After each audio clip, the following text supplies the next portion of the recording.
नमस्कार दोस्तों, इस हफ्ते के स्टॉक टॉक वीडियो में आप सभी का बहुत बहुत स्वागत है। दोस्तों, इस हफ्ते सबसे ज़्यादा वोट्स मिले हैं कोटक महिंद्रा बैंक को। तो आज हम जानेंगे कि अलग अलग टेक्निकल सेटअप और सिस्टम के ऊपर कोटक महिंद्रा बैंक इस समय हमें क्या संकेत दे रहा है। दोस्तों, आप केवल उन्हीं लाइंस के ऊपर फोकस करिए जिनके बारे में मैं चर्चा कर रहा हूं, ताकि आप यहाँ पे अच्छे से जान पाएँ, सीख पाएँ कि मैं यहाँ क्या कहने की कोशिश कर रहा हूं। दोस्तों, इस समय अगर हम ब्लू लाइंस को देखेंगे तो आप पाएंगे कि पिछले लगभग 6 महीने से ये जो स्टॉक है ये एक रेंज के अंदर ट्रेड कर रहा है। और ये जो रेंज है दोस्तों, ये ऊपर की तरफ 2000 के आसपास है और नीचे की तरफ ये रेंज जो है 1750 के आसपास है।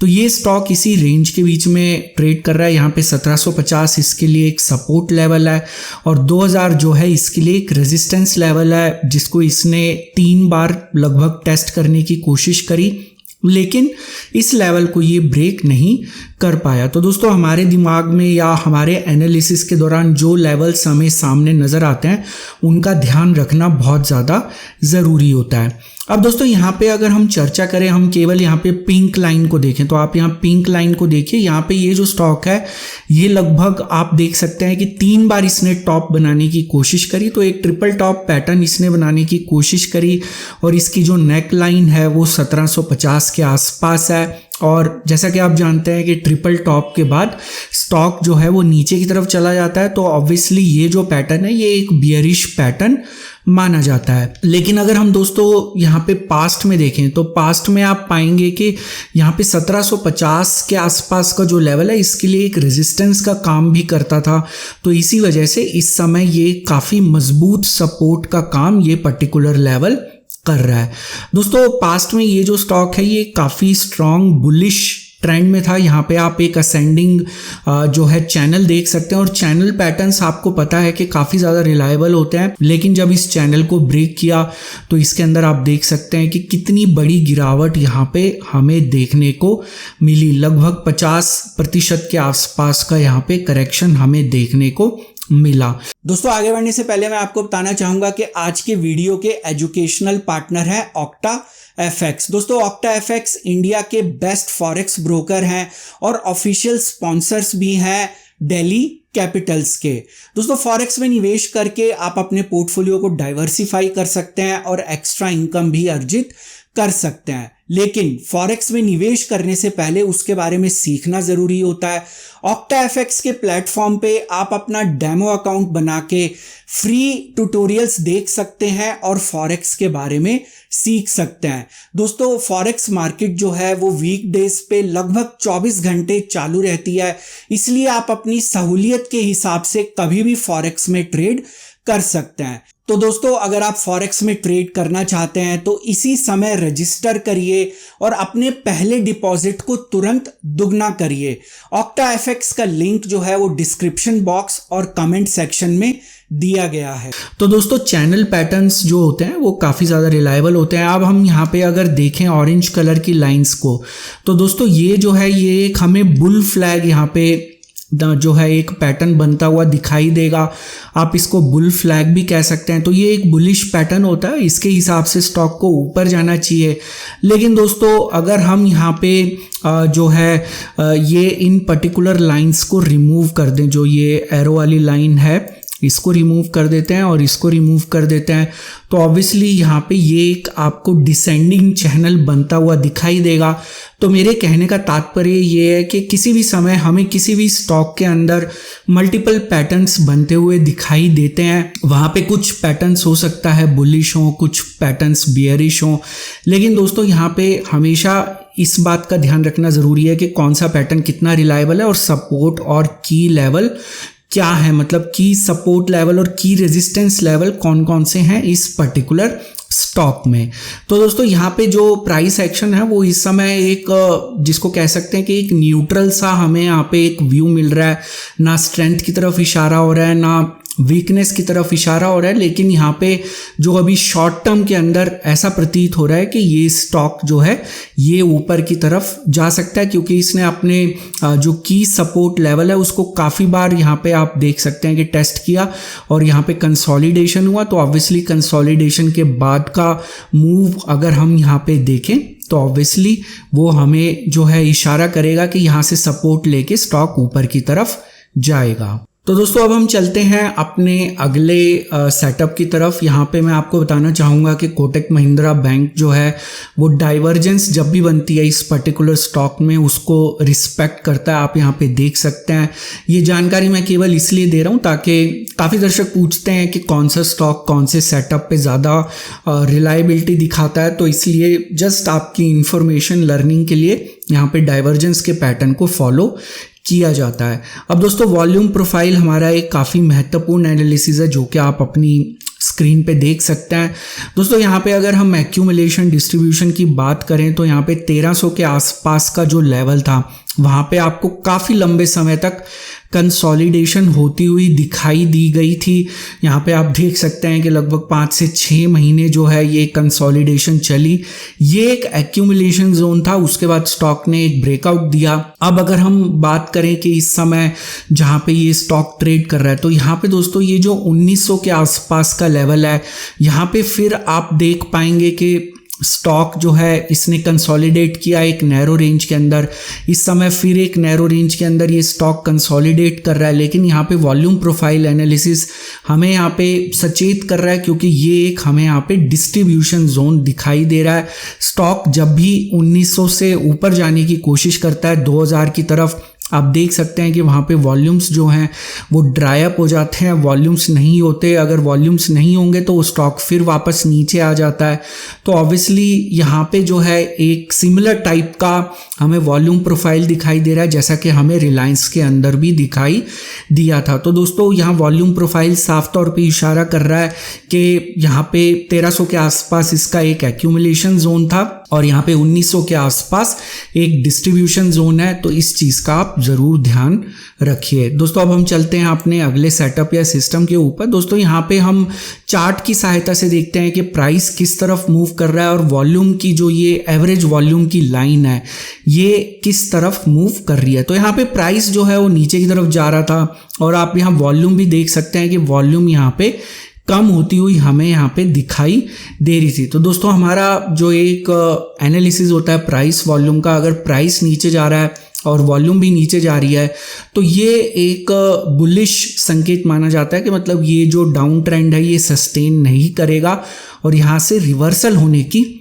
संभावना है। तो अगर हम यहाँ पे केवल चार्ट की सहायता से वॉल्यूम एनालिसिस करें तो हमें कुछ ऐसा ही संकेत यहाँ पे दिखाई दे रहा है। लेकिन दोस्तों यहाँ पे हमें जो वॉल्यूम और डिलीवरी परसेंटेज का एनालिसिस है उसके बारे में भी जानना ज़रूरी है। तो यहाँ पे अगर हम वॉल्यूम डिलीवरी परसेंटेज का एनालिसिस करें तो आप देखेंगे कि यहाँ पे प्राइस जो है वो इंक्रीज हो रहा है, आपका टर्नओवर भी यहाँ पे इंक्रीज होता हुआ दिखाई दे रहा है, लेकिन आपकी जो डिलीवरी क्वांटिटी है या डिलीवरी परसेंटेज है वो आपकी कम होती हुई दिखाई दे रही है और TQ/NT का जो रेशो है वो भी इंक्रीज होता हुआ दिखाई दे रहा है। इसका मतलब यहाँ पे बड़े प्लेयर्स एक्टिव हैं।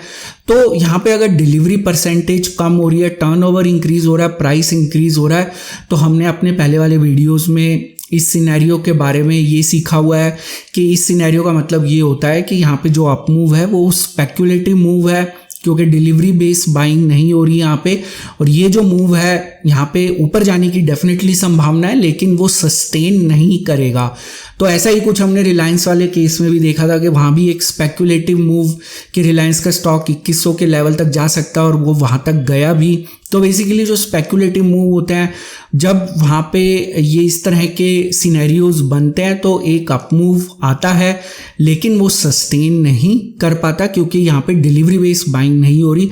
आप साफ तौर पे देख सकते हैं कि डिलीवरी परसेंटेज यहाँ पे 57.9% से 53.29% रह गया लोअर टाइम फ्रेम के ऊपर। तो इसलिए ये जो मूव है यहाँ पे संभावना है कि एक स्पेक्युलेटिव अप मूव आएगा 1900 या 2000 तक, 2000 जो इसका एक रेजिस्टेंस लेवल है, लेकिन वो मूव जो है वो शायद सस्टेन नहीं कर पाएगा। दोस्तों अब हम चलते हैं अपने अगले सेटअप या सिस्टम पे। यहाँ पे ये जो स्टॉक है 20 और 100 पीरियड की एक्सपोनेंशियल मूविंग एवरेज को काफ़ी अच्छे से फॉलो करता है, तो आप देख भी सकते हैं। तो इस समय ये दोनों मूविंग एवरेज के ऊपर है, तो ऑब्वियसली ये एक स्ट्रेंथ का साइन है कि स्टॉक जो है 20 और 100 पीरियड दोनों के ऊपर इस समय ट्रेड कर रहा है। यहाँ पे दोस्तों आपने देखा कि 100 पीरियड के आसपास यहाँ पे ये कंसोलिडेट भी हुआ, जैसा कि आप अपनी स्क्रीन पे देख सकते हैं। ये इसके लिए सपोर्ट और रेजिस्टेंस का काम करती है 100 पीरियड की एक्सपोनेंशियल मूविंग एवरेज, जो कि पिंक कलर की लाइन में है। लेकिन अभी यहाँ पे इसने इसको ब्रेक कर दिया। तो जैसा कि मैंने आपको बताया कि ये जो है ये एक बुलिश संकेत माना जाता है। और यहाँ पे वॉल्यूम के साथ जो है आप देख सकते हैं, यहाँ वॉल्यूम्स भी हाई थी पिछले 2 दिन से। आप देख सकते हैं कि वॉल्यूम बेस यहाँ पे एक, जिसको कह लीजिए कि एक अप मूव आया और ये एक स्पेक्युलेटिव मूव यहाँ पे प्रतीत हो रहा है। अब दोस्तों हम चलते हैं अपने अगले सेटअप या सिस्टम पे। ऑप्शन चेन में इस स्टॉक में कुछ ज़्यादा एक्टिविटी नहीं होती, आप देख सकते हैं। यहाँ पे आप पाएंगे कि इस समय जो मैक्सिमम पेन है वो 1800 के ऊपर ही हमें यहाँ पे दिखाई दे रही है। और कॉल राइटर्स यहाँ पे अपनी पोजीशन क्लोज करते हुए दिखाई दे रहे हैं, लेकिन पुट राइटर्स यहाँ पे एक्टिव नहीं है एट द मनी कॉन्ट्रैक्ट्स पे।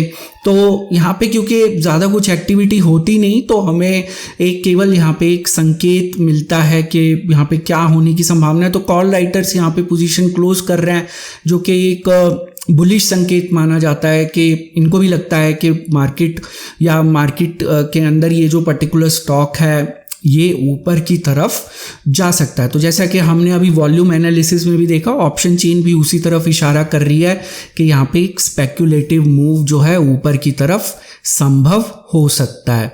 अब दोस्तों यहाँ पे अगर हम सेक्टर एनालिसिस की बात करें तो ये जो स्टॉक है पिछले 30 दिन के दौरान अंडर परफॉर्म कर रहा है। आप देख सकते हैं इसका रिटर्न 2.84% है, जबकि बैंक निफ्टी का रिटर्न 7.35% है। लेकिन अगर आप 1 साल की अवधि के ऊपर देखेंगे तो ये जो स्टॉक है ये काफ़ी अच्छा जो है इसने एक प्रदर्शन दिया था। यहाँ पे इसका जो रिटर्न था 1 साल का 47.84% है, जबकि बैंक निफ्टी का 87.82% है। तो इसका मतलब यहाँ पे इसने बैंक निफ्टी के अंदर अच्छा खासा कंट्रीब्यूशन दिया था। तो दोस्तों अगर हम इंट्रा सेक्टर की बात करें छोटे टाइम फ्रेम के ऊपर, तो ऑब्वियसली इस पर्टिकुलर स्टॉक के अंदर बाइंग देखी जा सकती है, लेकिन लंबे टाइम फ्रेम के ऊपर ये बाइंग हमें नहीं दिख रही। तो हमारा जैसे कि सेक्टर एनालिसिस में कंक्लूजन होता है कि छोटे और लंबे टाइम फ्रेम पे हमारा कंक्लूजन सेम होना चाहिए। तो ऑब्वियसली यहाँ पे हम सेक्टर एनालिसिस के द्वारा कुछ ज़्यादा कंक्लूड नहीं कर पाएंगे, क्योंकि यहाँ पे छोटे टाइम फ्रेम पे ये जो है अच्छा परफॉर्म करता हुआ नहीं नज़र आ रहा, और लंबे टाइम फ्रेम के ऊपर ये काफ़ी अच्छा परफॉर्म करता हुआ नज़र आ रहा है। दोस्तों जहाँ तक कोरिलेशन की बात है, इसका कोई ज़्यादा स्ट्रॉन्ग कोरिलेशन नहीं है निफ्टी के साथ, मार्केट के साथ। आप देख सकते हैं इसका कोरिलेशन 0.6 है, जो कि एक पॉजिटिव कोरिलेशन है लेकिन स्ट्रॉन्ग नहीं है। तो इसलिए जो स्टॉक्स हैवी वेट स्टॉक्स या जिनका अच्छा खासा वेटेज होता है निफ्टी के अंदर, अगर उनका कोरिलेशन ज़्यादा नहीं है मार्केट के साथ, तो ऑब्वियसली वहाँ पे हम कह सकते हैं कि आपको ज़्यादा मार्केट की दिशा के बारे में चिंतित होने की आवश्यकता नहीं है। दोस्तों मैं आपको फिर से याद दिलाना चाहूँगा कि OctaFX का प्लेटफॉर्म काफ़ी यूज़र फ्रेंडली है। इसमें आप केवल 3,000 रुपये से अपना निवेश शुरू कर सकते हैं, और OctaFX के प्लेटफॉर्म पे सभी पेमेंट मेथड्स उपलब्ध हैं, जैसे कि Indian local banks, Indian net banking और बाकी सभी पेमेंट ऑप्शंस भी उपलब्ध हैं। आप अपनी सहूलियत के हिसाब से किसी भी पेमेंट मेथड का उपयोग कर सकते हैं। तो दोस्तों इसी समय रजिस्टर करें अगर आप फॉरेक्स में ट्रेड या निवेश करना चाहते हैं, और अपने पहले डिपॉजिट को तुरंत दुगना करें। OctaFX का लिंक आपको कमेंट सेक्शन और डिस्क्रिप्शन बॉक्स में मिल जाएगा। तो दोस्तों मुझे उम्मीद है कि आपको आज का वीडियो पसंद आया होगा। वीडियो यदि पसंद आए तो वीडियो को लाइक ज़रूर करिए। अगर आप आने वाले समय में इसी तरह जानकारी से भरपूर और ज्ञानवर्धक वीडियोस देखना चाहते हैं, चैनल को ज़रूर सब्सक्राइब करिए। सब्सक्राइब के ऑप्शन इस समय आपकी स्क्रीन पे विजिबल है। आप नीचे दिखाए गए लाल रंग के सब्सक्राइब बटन को दबा सकते हैं, उसके साथ दिखाए गए बेल आइकन को क्लिक करना मत भूलिएगा, ताकि जब भी कोई नया वीडियो अपलोड हो उसकी नोटिफिकेशन तुरंत आपको अपनी ऐप या ईमेल के ऊपर मिल जाए। दोस्तों इस वीडियो का एक डिस्क्लेमर भी है जो कि आपको अपनी स्क्रीन पे दिखाई दे रहा होगा। ये वीडियो मैंने सिर्फ एक एजुकेशन, लर्निंग और इन्फॉर्मेशन के पॉइंट ऑफ व्यू से बनाया था। यहाँ पे मेरी आपको कोई सजेशन, सलाह या राय नहीं है कि आप किसी भी स्टॉक या इंडेक्स में बाय, सेल या होल्ड की पोजीशन बनाएं। किसी भी निवेश या ट्रेड से पहले अपने फाइनेंशियल प्लानर या इन्वेस्टमेंट एडवाइजर की सलाह ज़रूर ले लें। तो दोस्तों आज का वीडियो देखने के लिए बहुत बहुत शुक्रिया। हम फिर मिलेंगे अगले वीडियो में एक नई जानकारी के साथ, एक नई सीख के साथ, एक नई लर्निंग के साथ। तब तक आप अपना ध्यान रखें।